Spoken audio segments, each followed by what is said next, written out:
আসসালামু আলাইকুম রহমতুল্লাহি ওবরকাতুহু। সম্মানিত দর্শক, আমাদের দেশের যে ১-১১ এটি নানা কারণে বহুদিন ধরে আলোচিত হতে থাকবে। ১-১১ কি আমাদের জন্য কল্যাণ বয়ে এনেছিল? এটি কি আমাদের ইতিহাসের অংশ?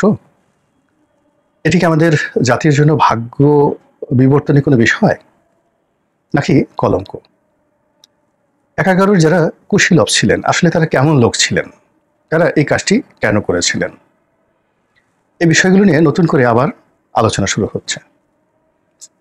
আপনারা জানেন যে সাবেক সেনাবাহিনী প্রধান ইকবাল করিম ভূঁইয়া তিনি অতি সম্প্রতি একটি বক্তব্য দিয়েছেন যে এখন যে পরিবেশ পরিস্থিতি তৈরি হয়েছে সেক্ষেত্রে আরেকটি ১-১১ অনিবার্য হয়ে পড়েছে, যা কারোরই কাম্য নয়।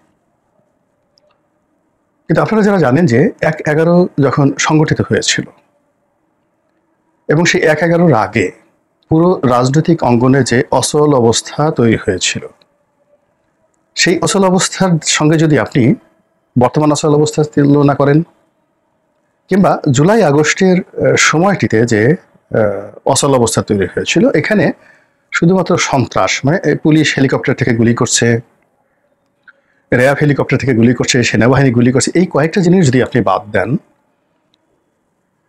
তাহলে রাজনৈতিক যে সহিংসতা, রাজনৈতিক যে অস্থিরতা, মতবিরোধ, সেটা আসলে ১-১১-র আগে যতটা নির্মম, নিষ্ঠুর ছিল, অনিশ্চয়তা ছিল, তার অর্ধেকটিও কিন্তু জুলাই আগস্টে হয়নি। ফলে কি হলো, জুলাই আগস্ট বিপ্লবের পর যখন ডক্টর মোহাম্মদ ইউনূসের নেতৃত্বে একটি অন্তর্বর্তীকালীন সরকার গঠিত হলো, আমরা আনন্দিত হলাম, উদ্বেলিত হলাম।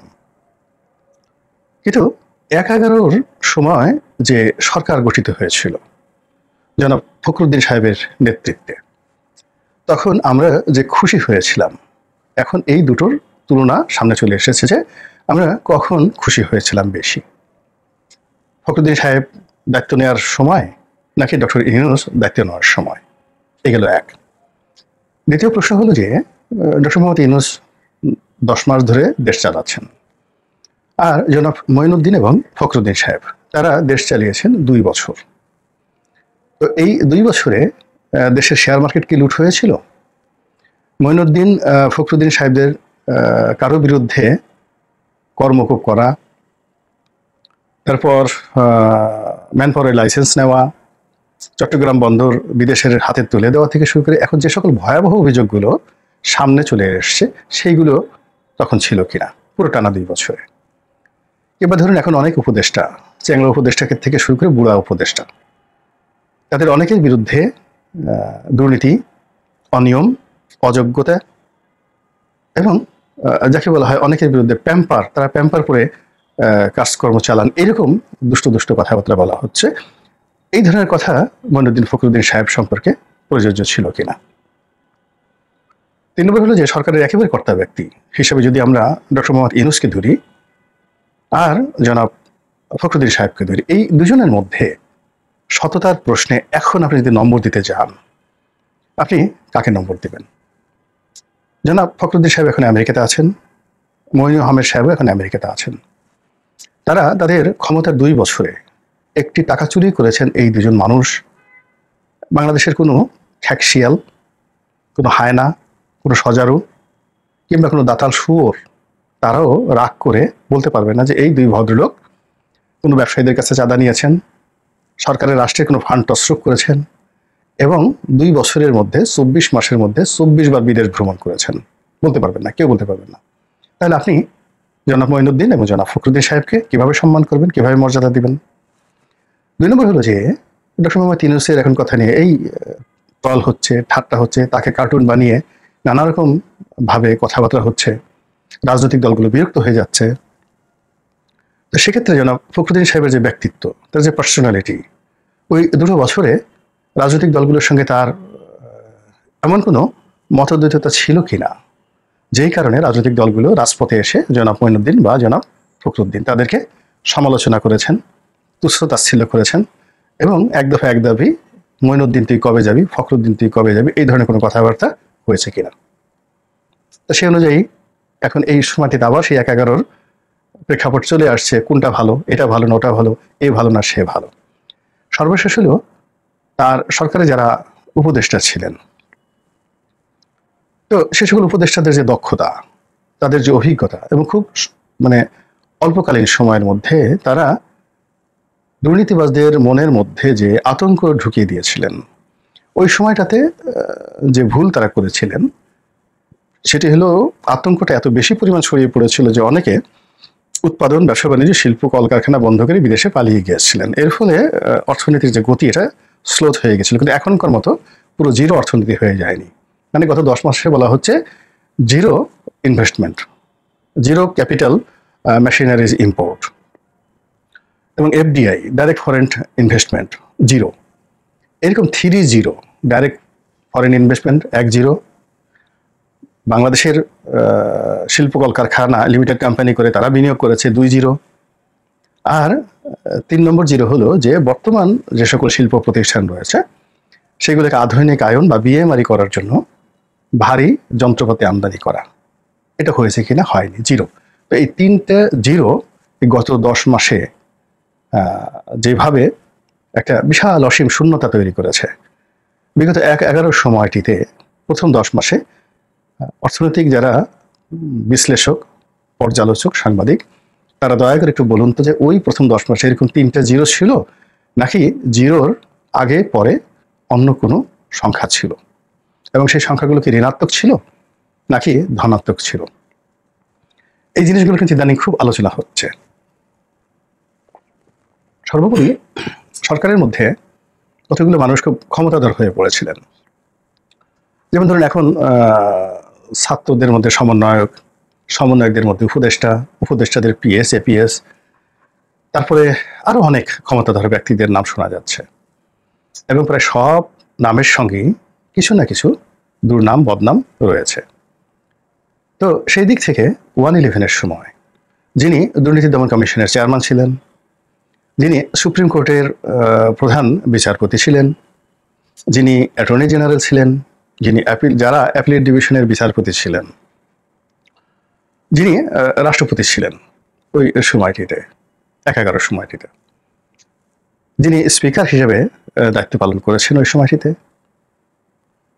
তারা এবং যে সকল মানুষ পরাজিত হয়েছিলেন, মানে বিএনপির মন্ত্রী এবং এমপি যারা ছিলেন, তারা কেমন ছিলেন, তাদের ব্যক্তিত্ব কেমন ছিল, তারা কি বর্তমান জমানার মতো এরকম ছিলেন নাকি এর চেয়ে ভালো ছিলেন, মন্দ ছিলেন, এগুলো নিয়ে কিন্তু ভীষণ রকম আলোচনা করা হচ্ছে। তারপরে খুব সেন্সিটিভ কতগুলো প্রতিষ্ঠান, আগেই বলছি দুর্নীতি দমন কমিশনের যিনি চেয়ারম্যান ছিলেন তিনি সহ বেশ কয়েকজন কর্মকর্তা, জাতীয় রাজস্ব বোর্ডের কর্মকর্তা, বিশেষ করে 2জন কর্মকর্তা, জনাব বদিউর রহমান এবং জনাব আব্দুল মজিদ ওই সময়টাতে দায়িত্ব পালন করেছেন। তারা এখন এই সমাজে বুক ফুলিয়ে আইকন হিসেবে ঘুরে বেড়াচ্ছেন। বদিউর রহমান ঘুরে বেড়াচ্ছেন এজ আইকন, আর জনাব আব্দুল মজিদ সাহেবও আইকন হিসেবে ঘুরে বেড়াচ্ছেন টিল নাও। তো তাদের অবস্থা কি? এবং ওই সময়টাতে বিএনপির যে রাষ্ট্রপতি ইয়াজউদ্দিন সাহেবও ক্ষমতাতে ছিলেন, বিএনপি রাষ্ট্রপতি, এবং ইয়াজউদ্দিন সাহেবের জন্য অনেক দুর্ঘটনা ঘটেছে। এখন যদি সুপ্পু সাহেব এবং ইয়াজউদ্দিন সাহেব এই দুজনকে কল্পনা করেন, সুপ্পু সাহেবকে মনে হবে ফেরেশতা। এর কারণ হলো ইয়াজউদ্দিন সাহেব ক্ষমতায় কুক্ষিগত করার জন্য, নিজে তত্ত্বাবধায়ক সরকার প্রধান হওয়ার জন্য যে সকল অফেন্স করেছে তার 10/1 যদি জনাব শাহাবুদ্দিন সুপ্পু সাহেব করতেন, তাহলে মানুষ এই মুহূর্তে যতটা অধৈর্য হয়ে পড়েছে, বঙ্গভবনের দেয়াল ভেঙে জনাব সুপ্পু সাহেবের প্রতিটি পশম টেনে টেনে ছিঁড়ে ফেলতেন। কিন্তু 1/11-এর সময় এর সাথে অনেক অনেক বেশি অপকর্ম করার পরেও জনাব ইয়াজউদ্দিনের প্রতি যারা সামরিক কর্তা, যারা রাজনৈতিক দল ছিল, আওয়ামী লীগ যারা ছিল, তারা কিন্তু একটু অসম্মান দেখাননি, বরং ইয়াজউদ্দিন সাহেবকে সম্মান দেখিয়ে তিনি তার দায়িত্ব পালন করেছিলেন, সংসদে বক্তব্য দিয়েছিলেন 9 পার্লামেন্টে, এবং ক্ষমতা হস্তান্তর করে তিনি নতুন রাষ্ট্রপতির কাছে দায়িত্বভার দিয়ে চলে গেছেন। তো এখন জনাব ইকবাল করিম ভূঁইয়া যে 1/11 ভয় দেখাচ্ছেন, আমরা কি সেই 1/11 এখন খুব ভালো পর্যায়ে আছি না মন্দ পর্যায়ে, সেইগুলো নিয়ে কিন্তু আলাপ আলোচনা হচ্ছে। এবং সর্বোপরি ধরেন এখন কচু ক্ষেত নিয়ে, ডিজিএফআই নিয়ে কথাবার্তা হচ্ছে, এবং ওই সময়টিতে ডিজিএফআই এর সবচেয়ে পাওয়ারফুল যিনি ব্যক্তি ছিলেন মিস্টার বারী, ব্রিগেডিয়ার বারী। তখন ব্রিগেডিয়ার বারীর নামে আকাশে গর্জন হতো, বারীর নাম শুনলে বজ্রপাত হতো, বারীর নাম শুনলে বাংলাদেশের যে বাতাস ঘুরে যেত। বাড়ির নাম শুনলে বারিশ, চোখে বারিশ মানে চোখে অশ্রু চলে আসতো। তো সেই বাড়ি কি ঘুষ খেয়েছেন? সেই বাড়ি কি দুর্নীতি করেছেন? তিনি এখন নিউ ইয়র্কে ট্যাক্সি চালান এবং উবারে ট্যাক্সি চালানোর পাশাপাশি সে ম্যাকডোনাল্ডসের সেই যে ফুড খাবার দাবার এগুলো ডেলিভারি ম্যান হিসেবে কাজ করেন। আমাদের দেশে যেমন পাঠাও, উবারে ডেলিভারি ম্যান খাবার ডেলিভারি দেয়, এই কাজটি একজন ব্রিগেডিয়ার, তাও আবার DGDFI এবং 2 বছর যিনি ক্ষমতার একদম শীর্ষ পর্যায়ে ছিলেন। তো এখন একজন APS বা একজন পিয়ন এই সময়টিতে মাত্র অল্প কয়েক মাসে 3-4 মাসের মধ্যে যদি তারা 300-350 কোটি টাকা চুরি করতে পারেন, তাহলে ব্রিগেডিয়ার বারিশ তো আমেরিকার সবচেয়ে দামি হোটেল, মানে কার্ল রিলস্টন কিংবা ধরুন হোটেল হিলটন বা শাংরিলা, এই ধরনের এক একটা হোটেল কিনতে তার হয়তো 2000 বা 3000 কোটি টাকা লাগতো। তো এটা তো তিনি অনায়াসে নিতে পারতেন, একমাত্র বসুন্ধরা থেকেই তো তিনি এই টাকাটা নিয়ে নিতে পারতেন। এখন বসুন্ধরা তো আছে, বসুন্ধরা বলুক যে ব্রিগেডিয়ার বাড়িকে কত টাকা দিয়েছে। হামিম গ্রুপ ওই সময়টাতে মানে 100 জনের যে তালিকা করা হয়েছিল, সেই তালিকার প্রথমে 100, তারপর বোধহয় আরও 100 দুর্নীতিবাজের তালিকা করা হয়েছিল। তো তারা বলুক যে ব্রিগেডিয়ার বাড়িকে তারা কত টাকা দিয়েছে এবং ব্রিগেডিয়ার বাড়ি সেই টাকাগুলো কি প্রশান্ত মহাসাগরে ফেলে দিয়েছে, বাংলাদেশে কোথাও রেখেছে, না হচ্ছে তিনি এখন কেন নিউ ইয়র্কের মতো জায়গাতে ট্যাক্সি ক্যাব চালিয়ে তাকে সংসার চালাতে হচ্ছে।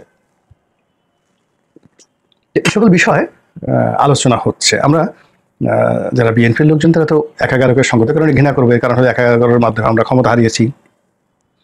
1/11-র কারণে 2 নেত্রীকে জেলে যেতে হয়েছে, অনেক রাজনীতিবিদদের জীবনের মানে গুম হারাম হয়ে গেছে, অনেকের পিঠের মেরুদণ্ড ভেঙে গেছে, এটা সত্য। তার সঙ্গে সঙ্গে যদি এখনকার দুর্ভোগ দুর্দশা চিন্তা করেন, এখন যেভাবে রাজনীতিবিদদেরকে অপমান করা হচ্ছে, যেভাবে হাত কড়া পড়ানো হচ্ছে, যেভাবে লাথি গুঁতো কিল ঘুষি দেওয়া হচ্ছে, যেভাবে মব সৃষ্টি করা হচ্ছে, যেভাবে ঘরের মধ্যে একটি অবশ শিশু থেকে শুরু করে একটি গরু, ছাগল, মুরগি, হাঁস, ভেড়া কেউ অগ্নি সন্ত্রাস থেকে মুক্ত নয়। তো এই পরিবেশ এবং পরিস্থিতির সঙ্গে যদি 1/11-র তুলনা করেন এবং আপনাদের কাছে যদি মনে হয় যে 1/11 বর্তমান চেয়ে ভালো ছিল, তাহলে সেক্ষেত্রে প্রকৃতি কিন্তু খেলে দিবে, ভীষণ রকম খেলে দিবে। আরেকটি 1/11 বা 2/11 অনিবার্য হয়ে পড়বে। আর যদি 1/11 চেয়ে বর্তমান জমানা ভালো হয়, তাহলে অবশ্যই এই সরকার আরো দীর্ঘমেয়াদে কাজ করবে। আমি শুধু ঘটনা বর্ণনা করলাম, আর কোনো কিছু বললাম না। আপনারা এই সিদ্ধান্ত নিন এবং আপনাদের মনের ইচ্ছা অনুযায়ী এই জমিনের আকাশ বাতাস, চন্দ্র সূর্য গ্রহ তারকার মালিক আল্লাহ রাব্বুল আলামিন আপনাদের মনের ইচ্ছা পূর্ণ করবেন। আসসালামু আলাইকুম ওয়া রাহমাতুল্লাহি ওয়া বারাকাতুহু।